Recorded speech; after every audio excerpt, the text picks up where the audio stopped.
El día de hoy hablaremos sobre la sentencia y la congruencia de la sentencia para la clase de argumentación en procesos civiles.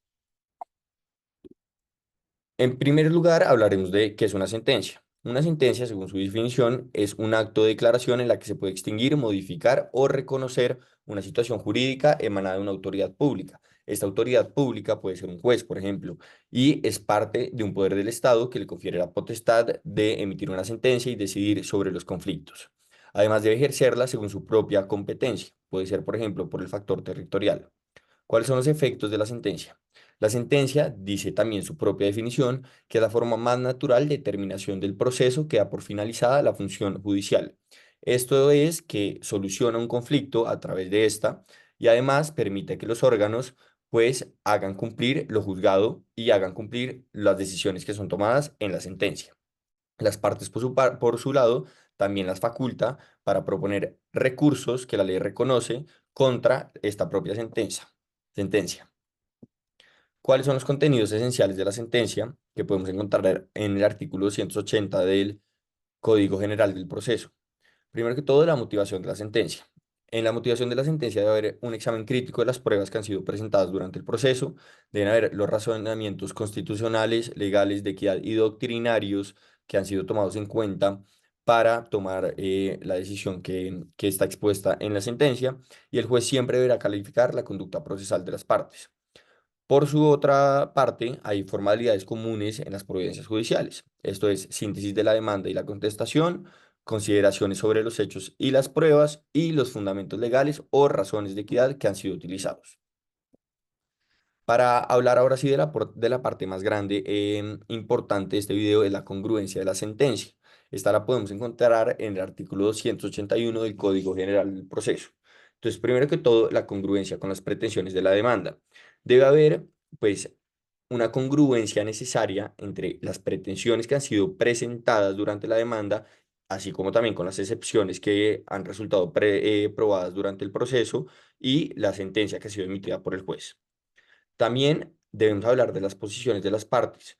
Estas posiciones son las que definen los límites materiales del fallo y no se puede tomar decisiones o resolver el conflicto por fuera de estos límites impuestos por las partes. La garantía de la defensa de las partes respecto a las pretensiones que deban ser resueltas en la sentencia también son importantes. Además, por otro lado, y en siguiente lugar, el debate probatorio limitado es que éste se limitará a los hechos que componen la causa de la pretensión y el supuesto fáctico de las excepciones, y no se puede juzgar por afuera de estos. También, por último, pues la sentencia no contendrá pronunciamientos extraños al debate, o sea, pronunciamientos que no hayan sido tocados durante todo el proceso judicial. Fallo ultra, extra y mínima petita. Entonces, esto es importante y lo verán más adelante, ya que son algunas prohibiciones a los jueces y en otras excepciones también los podrán usar. El fallo ultra petita es la sentencia que condena por una cantidad superior a la pretendida en la demanda, a la que pretenden las partes o a la que pretende el demandante. Entonces, no, el juez no puede en la sentencia condenar por una cantidad superior a la pretendida. Extrapetita, la sentencia se pronuncia sobre asuntos fuera de las pretensiones de la demanda y que no podían contemplarse de oficio. Entonces son simplemente que nunca se tocó esa pretensión en la demanda y el juez en la sentencia la menciona, lo cual no se puede. Mínima petita, por último, es que la sentencia deja de pronunciarse sobre alguno de los extremos del litigio. Entonces, por ejemplo, sobre alguna pretensión que alguna parte ha demandado, o sobre algún extremo importante que se ha mencionado durante el proceso. La prohibición de fallos ultra y extra petita la podemos encontrar en el artículo 181 del Código General del Proceso, y esta dice que no podrá condenarse al demandado por cantidad superior o por objeto distinto del pretendido en la demanda, ni por causa diferente a la invocada en esta.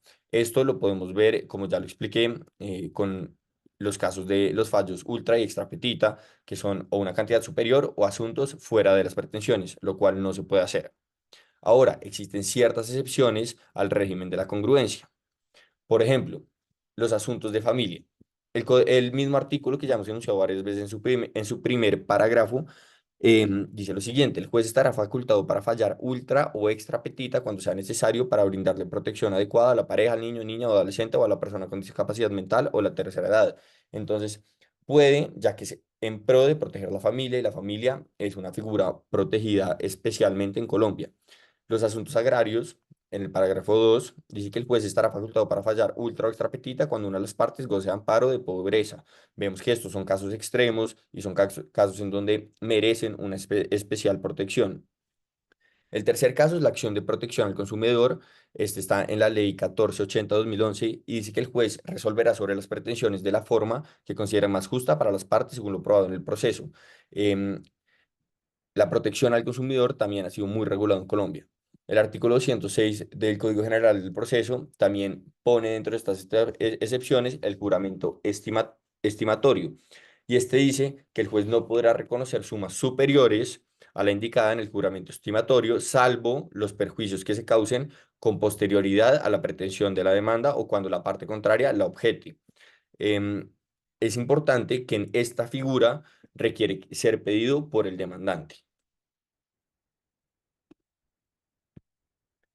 La violación de la congruencia. Hay dos causales acá importantes. Primero que todo, la causal de casación, lo que puede causar es que al no estar en la sentencia en consonancia con los hechos, con las pretensiones de la demanda o con las excepciones propuestas por el demandado o que el juez ha debido reconocer de oficio, entonces esta es la primera causal de violación de la congruencia y la segunda es la causal de anulación del laudo arbitral, el cual dice que haber recaído el laudo sobre aspectos no sujetos a la decisión de los árbitros, haber concedido más de lo pedido o no haber decidido sobre cuestiones sujetas al arbitramiento. La resolución sobre excepciones. Esta es importante y está en el 282 del Código General del Proceso y dice que cuando el juez haya probado los hechos que constituyen una excepción, deberá reconocerla oficiosamente en la sentencia, salvo que sea estos tres casos: la prescripción, la compensación y la nulidad relativa, que deberán alegarse en la contestación de la demanda.